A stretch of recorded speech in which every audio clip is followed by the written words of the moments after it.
गांव के एक कोने में बसे छोटे से घर में रहने वाला असलम एक साधारण किसान था।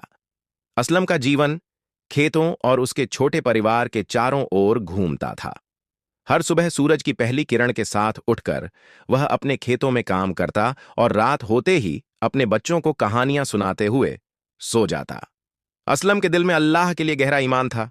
वह हमेशा कहता, यह जो चारों तरफ जीवन है, यह जो पेड़ पौधे, पशु पक्षी, आसमान और धरती है, सब अल्लाह की कुदरत का करिश्मा है।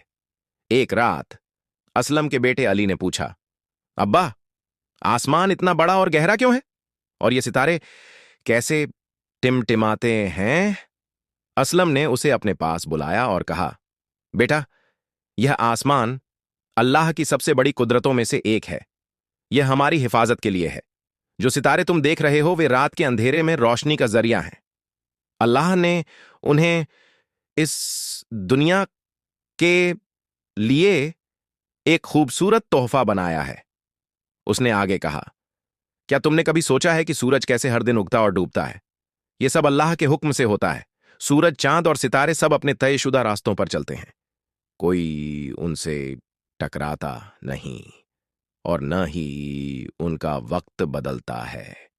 अली यह सुनकर हैरान रह गया। गर्मी के दिन चल रहे थे और खेत सूखने लगे थे। असलम की फसल पानी की कमी से मुरझाने लगी। असलम ने अपने बच्चों से कहा, चलो अल्लाह से दुआ करते हैं, वह हमारी दुआ जरूर सुनेंगे। उस रात असलम ने तहज्जुद में उठकर नमाज पढ़ी और अल्लाह से बारिश की दुआ की। अगले दिन आसमान पर बादल छा गए और तेज बारिश शुरू हो गई। खेतों ने मानो नई जिंदगी पाई। अली ने कहा, अब्बा, यह तो करिश्मा है। असलम ने मुस्कुराते हुए कहा, बेटा, यह करिश्मा नहीं, यह अल्लाह की कुदरत है। वह जानता है कि हमें कब क्या चाहिए। हमें हमेशा उसका शुक्र अदा करना चाहिए। एक दिन असलम अली और उसकी बहन सारा को जंगल लेकर गया। वहां उन्होंने मधुमक्खियों का एक बड़ा छत्ता देखा। सारा ने पूछा, अब्बा, ये मधुमक्खियां इतनी छोटी होकर इतना मीठा शहद कैसे बनाती हैं? असलम ने कहा, बेटा, यह अल्लाह की दी हुई समझ और हुनर है। अल्लाह ने हर जीव को उसकी जरूरत और जिम्मेदारी के हिसाब से बनाया है।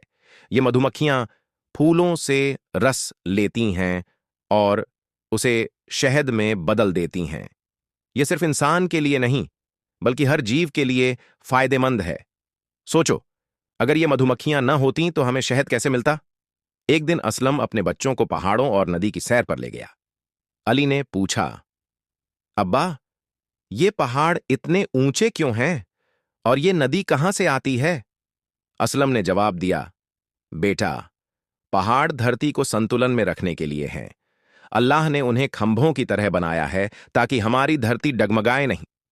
और नदियां पहाड़ों से निकलती हैं, जो इंसान और जानवरों के लिए पानी का जरिया बनती हैं। ये सब कुछ अल्लाह के बनाए हुए नियमों के तहत होता है। कुछ समय बाद गांव में एक बुजुर्ग पहुंचे, जो बहुत विद्वान थे। उन्होंने गांव वालों को अल्लाह की कुदरत के बारे में बताया। उन्होंने कहा, अल्लाह ने इस पूरी कायनात को इंसान की सहूलियत के लिए बनाया है। हर पत्ता, हर बूंद, हर सांस में उसकी कुदरत झलकती है। लेकिन इंसान को चाहिए कि वह इस कुदरत की कद्र करे और इसका गलत इस्तेमाल न करे। असलम ने यह बातें अपने बच्चों को समझाई और उन्हें सिखाया कि अल्लाह का शुक्र अदा कैसे किया जाए। असलम के बच्चे बड़े हुए, लेकिन अल्लाह की कुदरत के सबक कभी नहीं भूले। वे हर दिन अपने आसपास की चीजों में अल्लाह की शक्ति और करिश्मा देखते और उसके शुक्र गुजार रहते। ये कहानी हमें याद दिलाती है कि हमारी जिंदगी, ये धरती, आसमान, पानी, हर चीज अल्लाह की कुदरत का करिश्मा है। हमें चाहिए कि हम इसे समझें, इसकी इज्जत करें और हमेशा अल्लाह का शुक्र अदा करें,